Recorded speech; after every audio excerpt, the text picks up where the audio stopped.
So guys, wala nang intro, mag-isa ka na kung gutom ka na. Ayan, isa ka ng sibuyas bawang. Lagyan mo ng karne, yung taba-taba.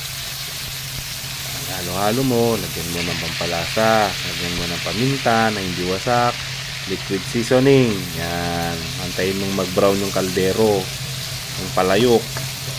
Pag nag-brown na yung palayok, lagyan mo na ng tubig para maluto yung pansit. Tapos, antayin mo lang siyang kumulo, lagyan mo ng pampalasa. Alam mo na yan, magic sarap, baka naman. Lagyan mo na rin ng maraming toyo, parang toyo ng asawa mo. Yan, lagyan mo, haluin mo. Pag nahalo mo na, hayaan mo lang kumulo. Kumukulo na, ilagay mo na yung pansit. Dapat kumukulo, hindi yung hindi kumukulo. Kulo dapat para hindi magdikit-dikit yung pansit. Haluin mo, iayos mo. Yan. Pagka kumukulo na, syempre, kumukulo na. Ano pag-arod?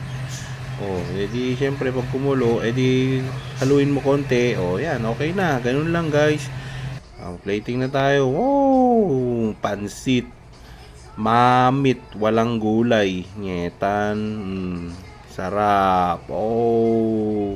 Sarap, 'di ba? Sige, thank you for watching, guys.